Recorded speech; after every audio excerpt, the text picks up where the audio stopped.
tentang al-ahaqqu bil imamah, siapakah yang paling berhak untuk menjadi imam sholat. Ini masih kita ngajinya masih kitab fikih sunnah. Kalau yang di PDF itu halaman 164 ya, bab tentang sholat, yaitu sholat berjamaah. Jadi ini kita membahas mengenai bagaimana pandangan beliau Syekh Sabiq dalam kitabnya ini, yang dipandang paling punya hak untuk menjadi imam sholat. Berarti ada juga yang tidak berhak, gitu kan ya? Karena ada yang berhak, paling berhak, ada yang haknya ya sedang-sedang, ada yang sebenarnya kurang berhak, ada yang bahkan tidak berhak. Karena ada kata al-ahaqqu, itu yang paling berhak, gitu ya. Baik, bismillah. Al-haqqu bil imama al-aqra' li kitabillah. Jadi yang pertama, yang paling berhak menjadi imam sholat itu adalah yang paling bagus bacaannya, yaitu bacaan Al-Qur'annya, kitabullahnya. Fa in istau fil qira'ah fal a'lamu bis sunnah. Dan kalau bacaannya, kualitasnya, hafalannya itu setara, maka masuk pada kriteria yang kedua, yang paling tahu tentang sunnah. Itu yang kedua. Fanistau fal aqdamu hijratan. Kalau ternyata ilmu sunnahnya mirip-mirip, maka coba dilihat mana yang paling duluan hijrah. Hijrah itu kalau zaman dulu ya masuk Islam. Kalau zaman sekarang ya kapan mulai berislam dengan baik, gitu ya. Mungkin ada yang sejak sejak kecil sudah terkondisi keislamannya, ada yang mungkin sudah usia 40 tahun baru tobat, namanya hijrah ma'nawiyah, maka dipilih yang paling duluan gitu. Fanistau fal akbaru sinnan. Nah baru yang terakhir, kalau itu juga sama, maka yang diambil yang paling tua, yang paling senior. Jadi senior itu yang urutannya paling belakang, tetap dipertimbangkan, tapi itu pertimbangan yang ke 1, 2, 3, 4, yang keempat, urutan keempat. Ini tentu saja merupakan ijtihad beliau, yaitu Syekh Sabiq rahimallahu ta'ala. Baik, apa dasarnya beliau? Pertama, sebuah hadis dari Abu Sa'id Al-Khudri, dia katakan telah bersabda Rasulullah SAW, idza kanu salasatan, kalau kalian itu bertiga, falya ummahum ahaduhum, maka hendaknya salah satu dari 3 orang itu ada yang jadi imam, jangan sholat sendiri-sendiri. Wa hakum bil imamah aqra'uhum, adapun dari 3 itu mana yang sebaiknya jadi imam, yaitu yang paling bagus bacaan kitabullahnya, Al-Quran. Hadis dalam Musnad Imam Ahmad, Sahih Muslim, dan Sunan An-Nasa'i. Wal muradu bil aqra' al aktsar hifdzan, adapun yang dimaksud dengan yang paling membaca, kalau bahasa letternya paling baca, maksudnya paling bagus bacaannya, maksudnya adalah al aktsar hifdzan, yaitu yang paling banyak hafalannya. Bukan misalnya ngerti ulumul Quran, ngerti ilmu tafsir, itu keluasan ya. Yang dimaksud di sini yang langsung praktis, hubungannya dengan yang langsung digunakan, yang langsung dipakai itu apa bacaannya kan. Berarti yang paling bagus bacaannya, kemudian yang paling banyak hafalannya gitu. Bagaimana kalau bagus bacanya, bagus apa ini, tapi dia tidak ngerti tafsir, ya nggak apa-apa, karena kita sedang nggak lagi ngaji, kita lagi apa, lagi sholat. Makanya masing-masing kita ini ya hendaknya bisa mengukur diri gitu maksudnya. kira-kira bacaan saya itu dibandingkan dengan si fulan, ustaz siapa itu lebih bagus yang mana. Kalau kita merasa kurang bagus ya jangan mau, karena dia lebih bagus. Jangan malah maksa, jangan itu gak mutu itu bacaan aku mari ngono koncone sampe luwih parah meneh malan. Oh ngono ta? Ya wis gak situ nek. Ya gitu nanti jadinya. Nah, ini butuh objektivitas, butuh kejujuran gitu ya. Makanya kalau sampai terjadi keruwetan ya mendingan pihak ketiga saja sudah. Jangan kita misalnya kita sesama takmir, sesama jamaah itu kan sengkel-sengkelan tok nanti. Dan itu tidak temunya. Maksudnya kalau dia kan dibilang bagus kayak ngono, kayak gembreng ditutukin dia bilang bagus misalnya. Ya menurut siapa dulu, nah, gitu. Nah bacaan bagus itu sekali lagi adalah yang paling banyak apalannya. Kenapa kok demikian? Ya karena nanti kalau kita mengaca pada sunnahnya yang dibaca itu kan memang bervariasi. Rasulullah itu kalau membaca kan bukan terus-terusan satu surah langganan gitu sampai dihafal nih karo jamaah paling ngono paling kulhu wis paris nek dibedhek lek dhewe jadi imam mesti kulhu terus ya karena nggak ada lagi yang lainnya atau hanya sepenggal ayat terus ya pernah itu selalu yang dibaca itu salamun qaulam mir rabbir rahim amtazamayal mujrimun Allahu akbar terus itu yang terus dibaca ya kalau pertimbangannya karena untuk kasihan jamaah ya nggak apa-apa ternyata hafalan ikut kok ya kasihan gitu maksudnya. Alhamdulillah sekarang ini hampir nggak ada alasan untuk bisa menemukan imam yang bagus gitu ya, khususnya di kota-kota besar ya, mohon maaf, mungkin kalau di desa mungkin Allah alam saya kurang record, tapi di kota besar saya kira aneh kalau maksa yang bacanya nggak bagus maksa jadi imam tuh menurut saya ya relatif aneh gitu. Itu berarti mungkin butuh diberi informasi saja, apalagi banyak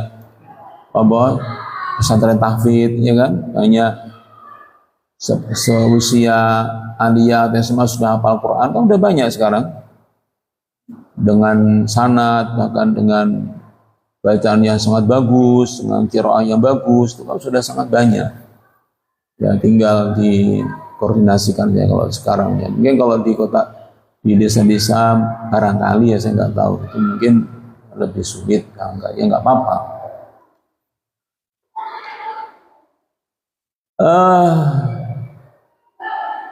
Apa dasarnya Syekh Sabik mengatakan bahwa yang dimaksud dengan aqra'uhum fi kitabillah itu maksudnya yang paling bagus hafalannya, paling banyak hafalannya karena ada hadis dari Amr bin Salamah di dalamnya adalah ada kata-kata liya ummakum aktsarakum Qur'anan, yaitu hendaklah yang menjadi imam kalian itu yang paling banyak di antara kalian Qur'annya, bacaannya, maksudnya hafalannya. Jadi kata-kata Quran di sini dipahami oleh Syekh Sabik maksudnya adalah al-aktsaru hifdzon, yang paling banyak hafalannya.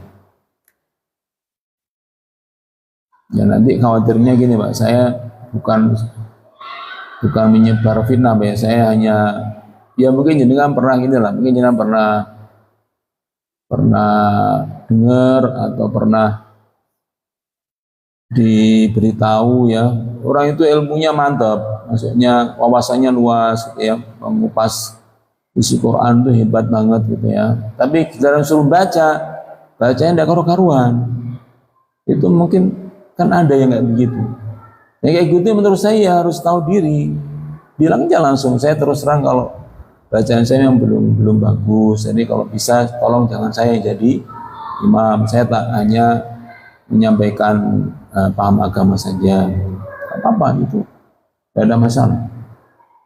Yang penting bisa mengukur diri gitu ya. Ya saya, di sini kan banyak yang bagus, makanya saya kalau ada imamnya saya nggak berani, Nah saya mengajar diri saya jauh daripada imam di sini, makanya saya kalau mesti selingkuhan dulu, mana yang imamnya mana ya? Kalau nggak ada ya wes. Istilahnya nggak ada rotan, yes, apa akar ya jadi gitu. Karena adanya cuma seperti ini. Nah gitu ya. Itu ada dalam Sahih Al-Bukhari, Sunan Abu Dawud dan Sunan An-Nasa'i. Yaitu ada kata-kata aksarukum Qur'anan, itu dipahami oleh C.S. Sabik, yaitu al-aktsaru hifdzon, yang paling banyak hafalannya. Itu dasar yang pertama. Dasar yang kedua dari sahabat Abdullah bin Mas'ud radhiyallahu anhu, dia mengatakan telah bersabda Rasulullah SAW, ya ummul qauma aqra'uhum li kitabillah fa in kanu fil qiraati sawaan fa'lamuhum bis sunnah fa in kanu fis sunnah sawaan fa aqdamuhum hijratan fa in kanu fil hijrati sawaan fa aqdamuhum sinnan wa la ya'ummanna ar-rajula fi sultanihi wa la yaq'udu fi baitihi ala takrimatihi illa bi idnih. Nah, sekarang ada tambahnya nih. Sekarang tambahnya rodok mungkin agak asing di telinga kita, tapi harus kita sampaikan. Ini ada di dalam dan dalam lafaz yang lain disebutkan la ya umman ar-rajula fi ahlihi wala sultanihi. Di dalam lafaznya dengan sedikit redaksi yang berbeda. Ini ada dalam Musnad Imam Ahmad dan Sahih Muslim dan juga Sunan An-Nasa'i. Begini redaksinya.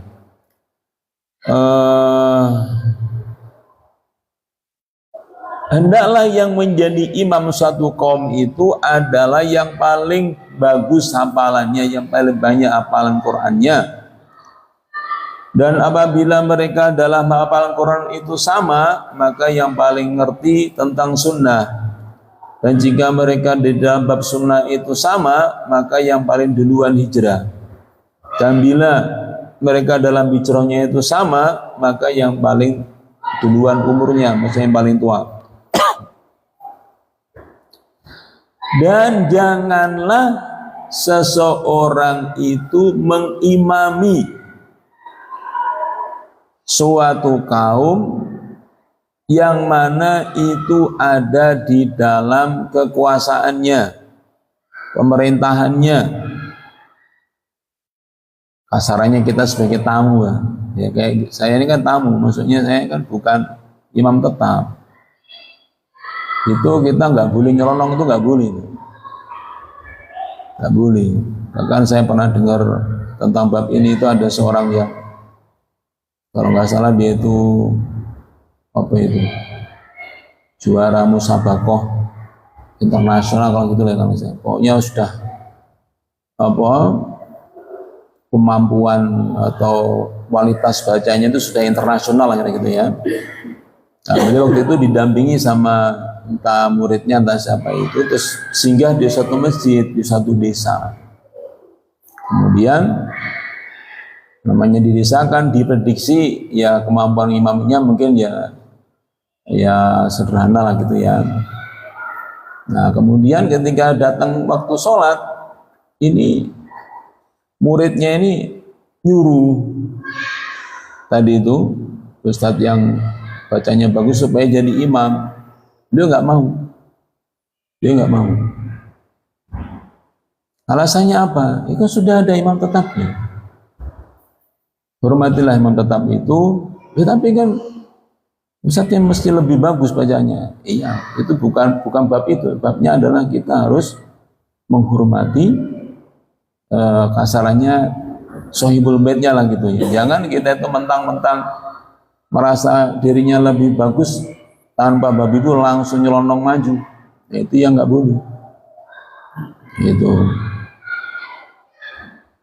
Dan juga jangan sampai seseorang itu duduk di rumahnya, duduk di tempat yang tempat yang dimuliakan lah tempatnya, mungkin kursi yang khusus gitu ya di suatu rumah. Kalau dia misalnya bertamu gitu, illa bi'ni, kecuali atas izin dari yang punya.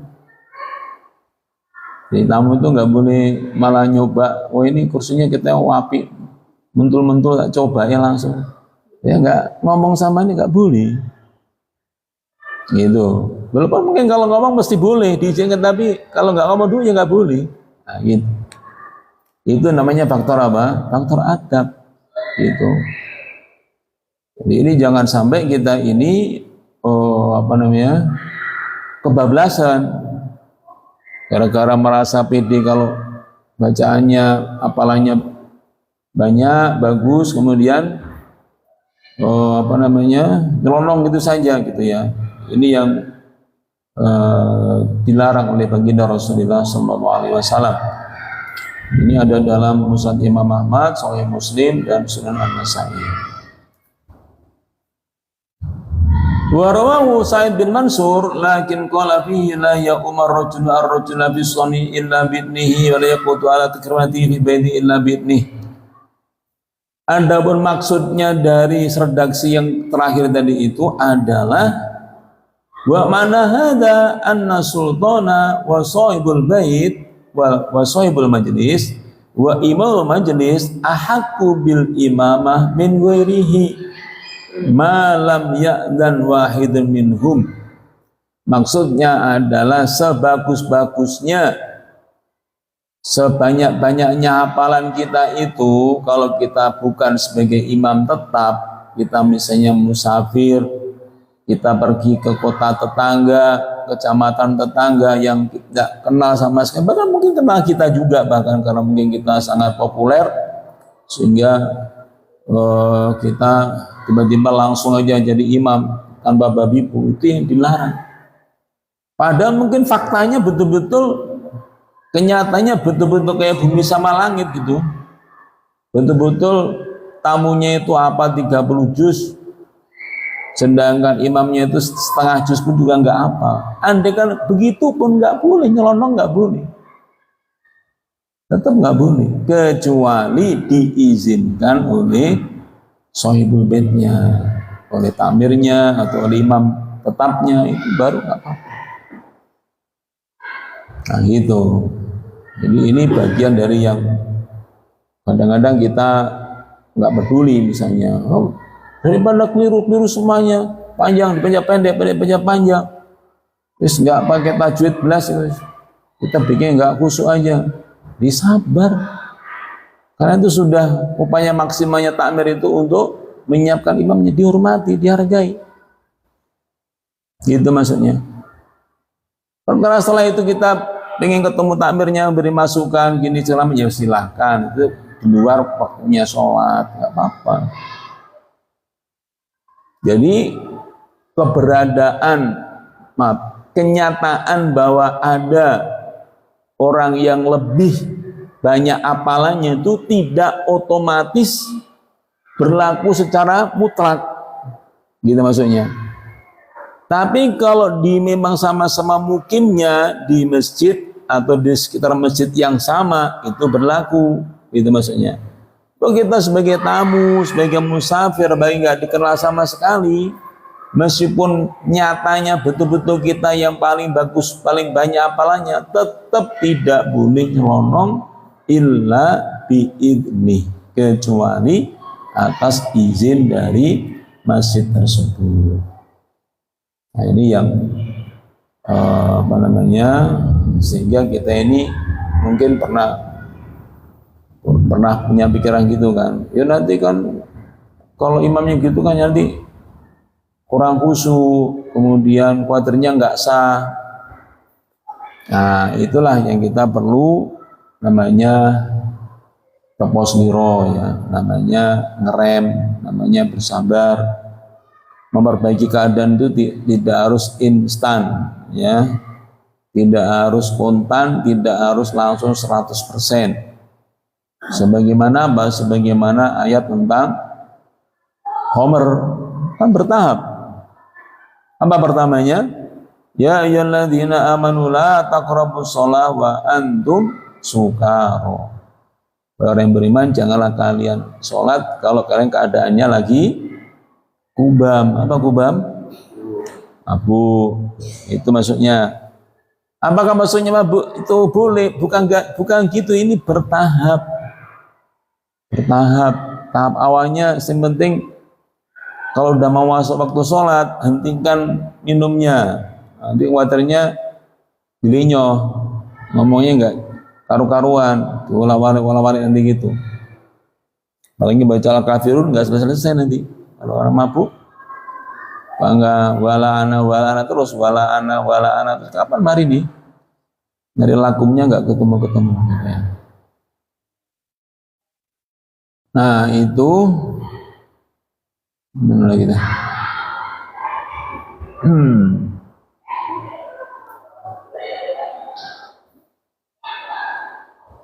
Wa Nabi Hurairah ta'anin Nabi sallallahu alaihi wasallam qol, dan juga dari sahabat Abu Hurairah dari Nabi sallallahu alaihi wasallam sabdakan, la yahillu lirajulin yu'minu billahi wal yawmil akhir ay ya'umma qauman illa bi'idnihim.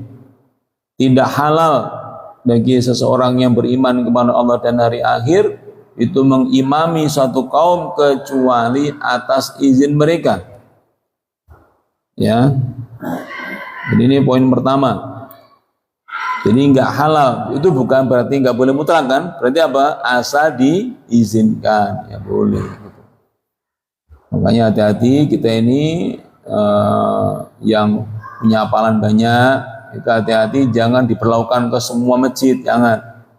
Yang kita ditunjuk aja, yang kita dipercaya. Adapun yang kita nggak kenal, bersabar, ya. Nggak usah mentang-mentang, nggak usah bawa-bawa, khawatir kalau nggak sah, khawatir kalau mengganggu kekhusyuan, dan itu dikesampingkan dulu. Karena ini langsung yang menuntun adalah langsung petunjuknya dari baginda Rasulullah Sallallahu Alaihi Wasallam. Wala yakhussu nafsahu bida'watin dunihim fa in fa'ala faqad khanahu. Ini yang lebih berat lagi nih. Dan janganlah kalian itu, jangan sampai seseorang itu berdoa, ketika berdoa misalnya habis sholat misalnya ya, berdoa itu jangan sampai doanya itu domirnya itu saya.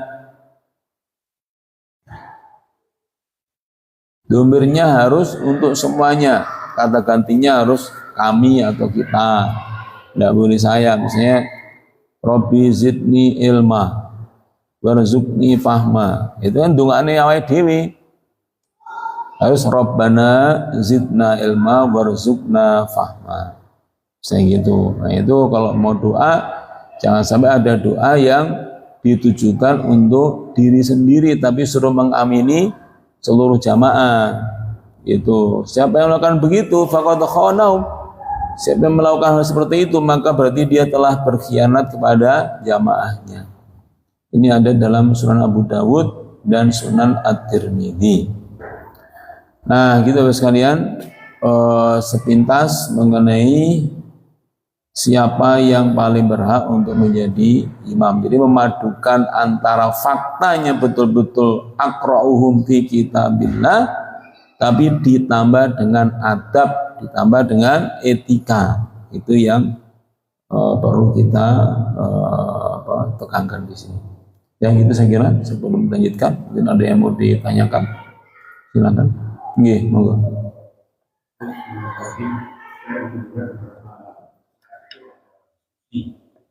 Dan sebenarnya jamaah itu ada satu yang laki, yang perempuan ya. Kemudian satu itu yang laki-laki itu ternyata invalid, mohon maaf, invalid, apalagi dia berada dari imam. Sementara makmumnya, calon makmum tidak mau diimami oleh imam yang invalid. Maksudnya makmumnya perempuan semua? Ya betulan. Betulan lah ya. Itu ada kejadian. Nah kemudian si imam tetap memaksa jadi imam, atau makmumnya tidak mau. Karena gerakan imam katanya selalu harus diikuti oleh makmumnya. Nah itu kasus seperti itu bagaimana? Iya. Baik, bismillahirrahmanirrahim. Bagaimana kalau kita menjadi makmum? Berarti kita perluas saja. Bagaimana kalau kita menjadi makmum dari seorang imam yang invalid?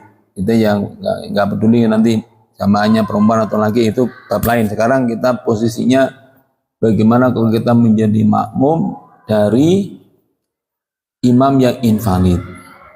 Ya, misalnya gampangannya rukuknya nggak pernah bisa sempurna, sujud juga nggak sempurna, berdiri juga nggak sempurna. Itu bagaimana?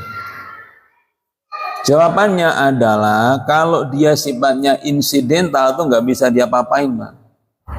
Tapi kalau menjadi imam tetap, maka timbul pertanyaan, apa nggak ada yang lebih bagus keadaannya? Kan gitu kalau imam tetap.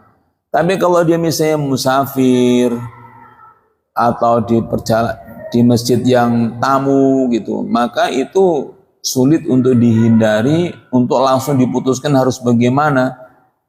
Karena itu nanti menyangkut kondisi yang seadanya, ya seadanya. Itu satu. Yang kedua, apakah gerakannya itu harus diikuti sebagaimana keterbatasannya imamnya? Ya tentu tidak. Misalnya, yang invalid itu ketika ruku, bahkan tangannya karena cacat mungkin hanya begini saja, kemudian langsung ruku, Allahu Akbar gini. Enggak sampai 90 derajat ya. Nah, kalau emang dia menjadi imam, ya akhirnya dia jadi imam, ya, maka keterbatasannya itu dimaklumi, jelas dimaklumi, karena malah aneh kalau dipaksa untuk sempurna, memang nggak bisa ditekuk. Kalau disuruh nekuk bagaimana? Nanti bisa, ya nggak mungkin lah, gimana caranya nekuk kalau emang nggak bisa ditekuk, kan gitu kan? Nah, gitu. Saya seorang calon imam itu baik-baik sholat sendiri, jadi biar aja ibu-ibu itu yang sholat ada yang imam sendiri gitu. Bagi saya kelihatannya seperti itu. Oh iya, enggak, kalau mengenai afdolnya bab lain, Bang. Ini kita bicara hukumnya dulu.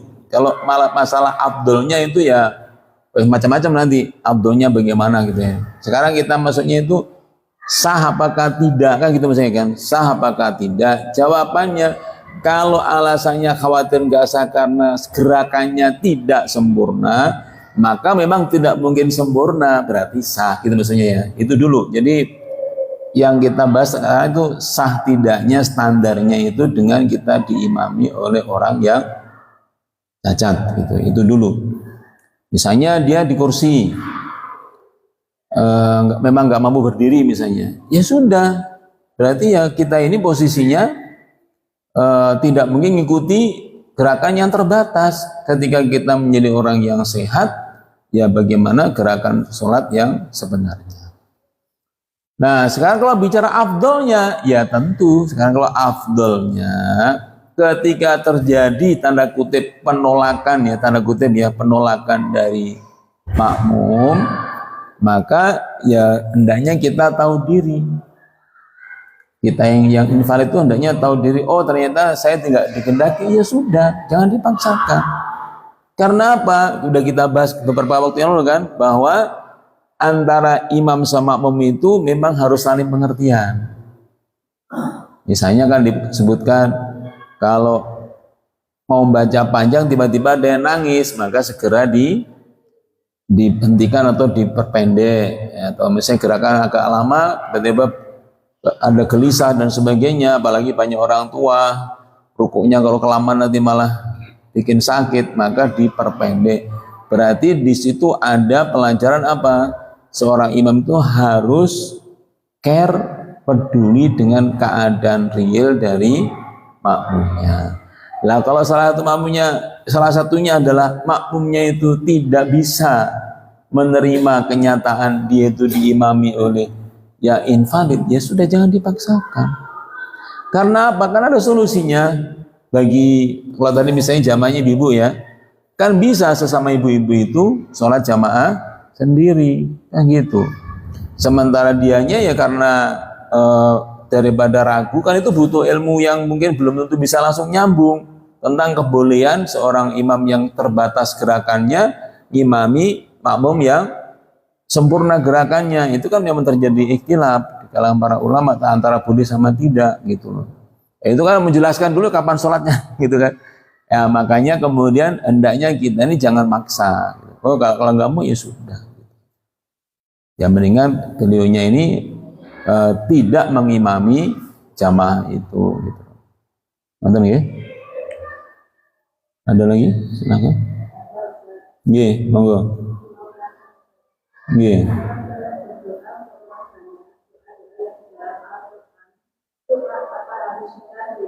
Harus apa?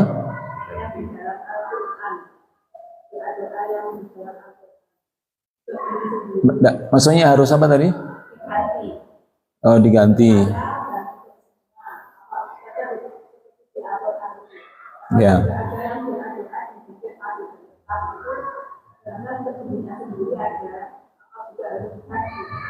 Ya. Baik.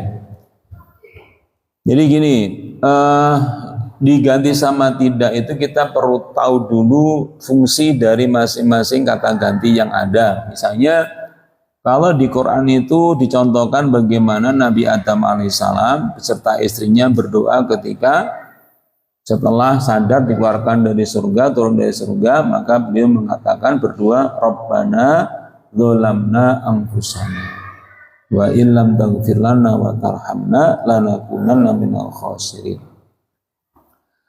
Itu apakah harus diganti? Jawabannya tidak, karena tidak mengubah apapun. Karena apa? Salah satu fungsi dari dhamir nahnu itu bukan hanya untuk jamak, gitu ya. Jadi kata kami itu dalam bahasa Arab juga mirip Indonesia juga kan. Kata kami kan nggak berarti harus maknanya banyak orang. Bisa maksudnya itu kesopanan adabnya mengekspresikan dia sendiri gitu loh. Sehingga nggak ada masalah.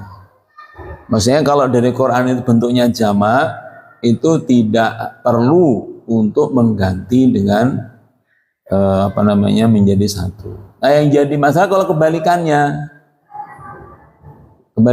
ya tadi, yaitu itu doanya sendiri, kemudian untuk orang banyak itu yang dilarang oleh Rasulullah SAW dalam hadis tadi gitu. Maka perlu diganti dengan yang bentuknya menjadi jamak ya. Misalnya yang sering terjadi yang sering diganti yaitu Allahumma ighfir lana dzunubana warhamhum kama rabbawna shighara, itu kan diganti. Tapi jangan sampai kita mengatakan kok ayat Quran kok diganti. Itu bukan diganti ayatnya, ayat kita sedang berdoa, bukan sedang mengutip Al-Quran, tapi sedang berdoa menggunakan substansinya dari doa-doa di dalam Al-Quran. Jadi bukan sedang mengganti ayat Allah, nanti kebablasan kalau dibilang mengganti ayat Allah. Seperti Rabbi shrah li sadri wa yassir li amri, itu kan doanya Nabi Musa sendiri gitu ya. Dan itu ya biasanya kalau jamaah kita sebagai imam, sebagai khotib atau ceramah, kalau itu imam untuk diri sendiri ya jangan dikeraskan. Atau kalau memang maksudnya dia sedang berdoa untuk dia sendiri, ya nggak apa-apa.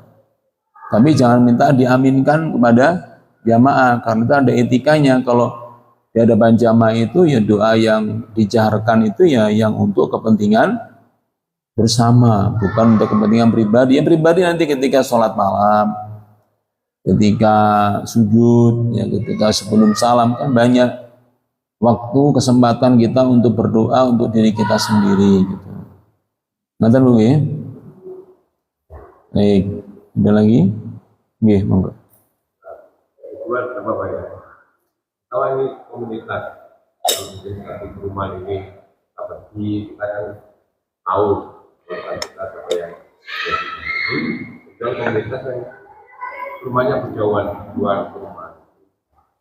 Ini terkait dengan mungkin karakter itu lonjol kalau kita pergi itu dia ingin selalu berdua ya ada yang lebih dari deonya itu.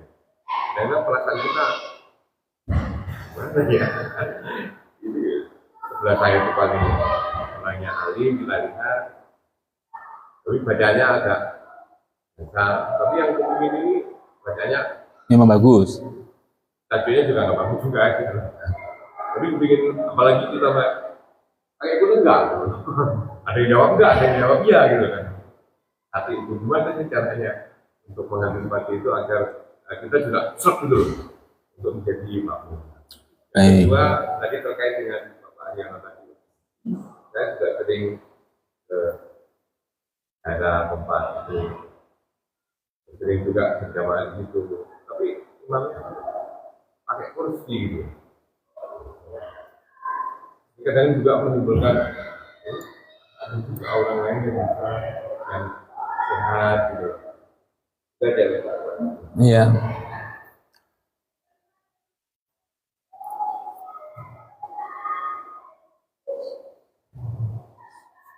Baik. Ini sebenarnya kalau mengenai Pak Haryono ya, yang masalah yang invalid, gampangannya contohnya langsung duduk, misalnya duduk dengan diri, itu sebenarnya memang akan kita bahas. Ya. Mungkin nanti supaya nggak putus, yang pertanyaan yang satunya itu nanti ya, habis ini maksudnya ya, insya Allah pekan depan kita. Nah, saya jawab yang satu saja, yaitu yang pengen menonjol gitu ya. Saya pengen menonjol itu ada dua kemungkinan. Mungkin kalau kita pakai husnudzon itu karena dia merasa lebih baik.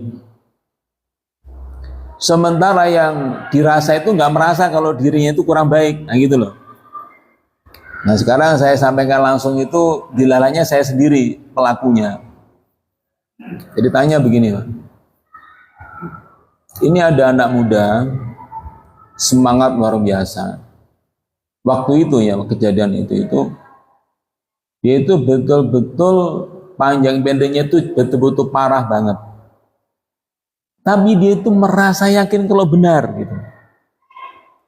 Dan dia itu betul-betul pengen jadi imam. Pokoknya ada kesempatan dia maju, kesempatan dia maju. Baru udah kita tempel di petugas imam itu dia nggak termasuk. Ya karena masih seperti itu. Jadi karena kayak gitu, ya saya maju akhirnya. Maksudnya saya memang ditunjuk sebagai imam di situ. Itu saya tegakan untuk tanda kutip rebutan. Karena yang protes, ya kebanyakan yang protes, tapi dia nggak pernah merasa gitu loh. Tapi itu cerita dulu ya. Ternyata lama-lama dia sadar, akhirnya dia sekarang bagus. Sekarang bagus. Ternyata dia belajar ke seorang hafidh yang bersanad gitu. Setelah mungkin kok berkali-kali kok ada penolakan. Kok gak merasa ya, kok gak merasa. Akhirnya merasa. Nah gitu. Itu maksud saya. Jadi orang maju itu jangan selalu dipahami negatif. Bisa jadi dia ingin menyelamatkan sholat jamaah itu, bisa jadi, saya nggak tahu, kenyataannya saya nggak tahu ya. Jadi maksudnya ya mungkin gitu saja, nggak bisa memastikan. Nah, tapi kalau faktanya betul-betul, ini saya beberapa kali Pak, saya mengalami itu beberapa kali.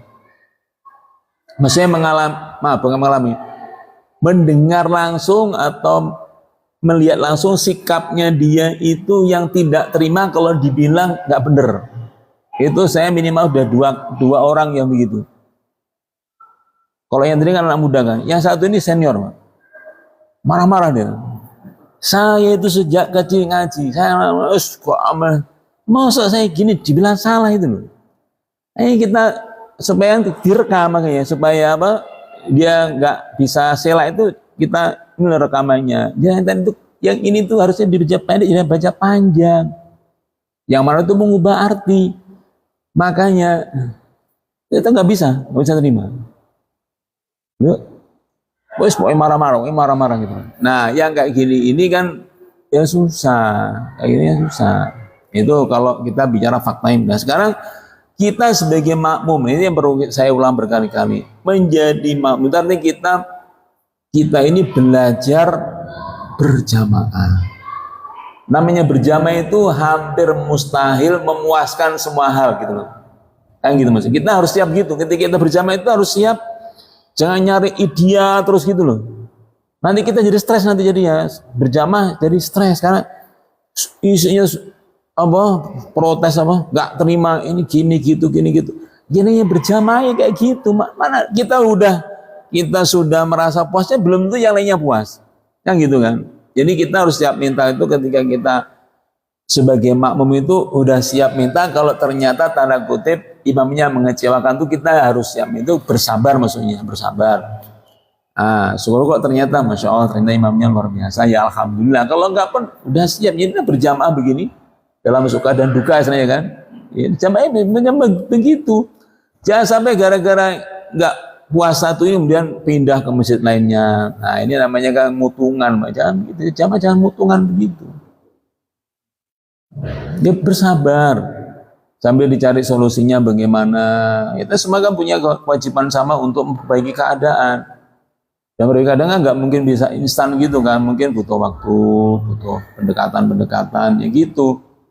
Sehingga nanti akhirnya menjadi lebih baik ke depannya. Gitu. Ini kalau kita sebagai makmum ya walaupun kita gerundel ya dinikmati aja. Dinikmati aja. Kalau kita termasuk punya keberanian, kekuatan untuk bicara saja. Ngapunten Pak Nggih, ngapunten ini sebenarnya beberapa di antara kami itu mengeluh jadi kan begini-gini ya, kalau bisa jangan memaksakan lah gitu. Baiknya belajar dan sebagainya. Kalau bisa ya, kalau enggak ya udah bersabar. Karena saya pernah cerita itu ada, kalau itu bukan sholat tapi muadzin Pak. Itu juga gitu, ada muadzin itu dia betul-betul sadar kalau suaranya itu jelek, dia sadar. Tapi nggak mau diganti. Alasannya menarik, alasannya apa? Saya ingin mati dalam keadaan sebagai muadzin. Terus tunggu saya mati baru silakan diganti gitu.